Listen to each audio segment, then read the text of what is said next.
आदमी के दोबारा जन्म लेने के बाद उसने सबसे पहला काम किया अपनी बेटी के साथ बैठकर गेम खेलना, क्योंकि उसे पता था बस यही एक तरीका है जिससे वो अपनी बेटी की जान बचा सकता है। पिछले जन्म में उसने अपनी बेटी पर इतना सख्त और कट्टरपंथी परवरिश का बोझ डाला कि वो अंदर ही अंदर टूट गई। नतीजा ये हुआ कि बेटी गहरे डिप्रेशन में चली गई। पत्नी जो उसकी परवरिश की सोच से पहले ही परेशान थी, बेटी को लेकर उसे छोड़कर चली गई। आदमी ने अपनी पूरी जिंदगी की कमाई सिर्फ ये पता लगाने में लगा दी कि वो दोनों कहाँ हैं। एक म्यूजिक शो के बाद उसे पत्नी से पता चला बेटी ने डिप्रेशन के चलते अपनी कलाई काटकर जान देने की कोशिश की। पत्नी के सवालों और गुस्से के सामने उसका दिल बैठ गया। हार्ट अटैक से उसकी जान चली गई। लेकिन जब उसने आंखें खोली तो पाया कि वो 30 साल पीछे लौट चुका है। अब बेटी ठीक है, पत्नी भी उसके साथ है। पिछले जन्म के गहरे दर्द और पछतावे ने उसे तोड़ दिया था। उसने खुद से कसम खाई, इस बार मैं किसी हाल में ये त्रासदी दोहराने नहीं दूंगा। इधर उसकी पत्नी कभी म्यूजिक इंडस्ट्री की एक पॉप स्टार अपने पुराने कॉन्ट्रैक्ट की पेनल्टी चुकाने के लिए एक रियलिटी शो ज्वाइन कर चुकी है। घर में पहले से कैमरे लगे, अब हर चीज लाइव ब्रॉडकास्ट होगी। शो के गेस्ट्स और ऑडियंस दोनों ही इस फुल टाइम डैड का मजाक उड़ाने को तैयार बैठे हैं। आखिर बाहर की दुनिया के लिए तो वो बस एक बेरोजगार आदमी था, लेकिन पत्नी को अपने पति पर पूरा भरोसा था। उसे लगता था कि वो हमेशा की तरह बेटी को अच्छे से संभाल लेगा, पर उसे नहीं पता था कि इस बार उसका पति पूरी तरह बदल चुका है। जैसे ही शो शुरू हुआ,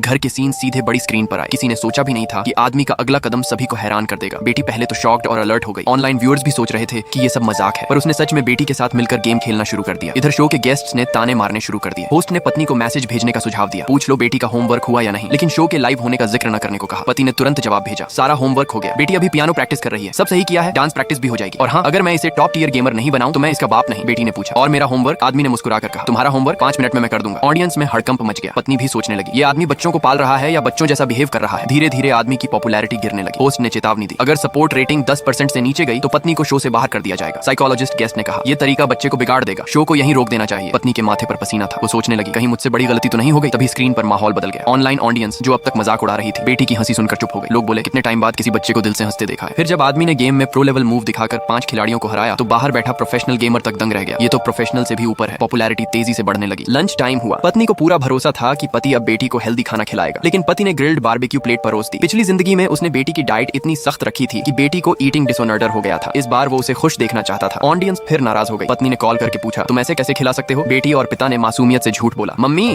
डैडी ने आज लंच में 4 डिशेस बनाई, Honey chilli chicken, pan fried noodles, fruit salad और सूप। ऑडियंस ने हल्ला मचाना शुरू कर दिया, ये बच्चे को झूठ बोलना सिखा रहा है। पत्नी ने मजबूरी में माफी मांगी, हाँ झूठ गलत है, मैं खुद इसे सुधारूंगी। दोपहर में पियानो असाइनमेंट जमा करना था। बेटी टाल मटोल करने लगी, ये लास्ट असाइनमेंट है, फिर बाकी क्लासेस कैंसिल कर दे और प्लीज मुझे नया फोन ले दो। आदमी ने कहा, डील, एक शर्त पर, ये असाइनमेंट कर लो। बेटी पियानो पर बैठी। 2 मिनट बाद आदमी ने उसे टोक दिया, नोट्स में गड़बड़ है। बेटी ने दोबारा बजाया, फिर भी सही न हुआ। वो रोने लगी। यहाँ तक कि पत्नी जो खुद म्यूजिक इंडस्ट्री से थी, गलती पकड़ नहीं पाई। ऑडियंस ने ताना मारा, ये आदमी बस दिखावा कर रहा है। रैंकिंग फिर गिरने लगी। पत्नी ने गुस्से में कहा, एलेक्स तुम आखिर चाहते क्या हो? उसे नहीं पता था कि उसका पति अब एक रिबॉर्न वर्ल्ड क्लास पियानिस्ट है। सभी के सवालों और तानों के बीच आदमी शांति से पियानो के सामने बैठा और बोला, चलो अब मैं तुम्हें दिखाता हूँ असली म्यूजिक क्या होता है। अगर आपको अपनी पिछली गलतियों को सुधारने का एक और मौका मिले, आप सबसे पहले क्या बदलना चाहेंगे?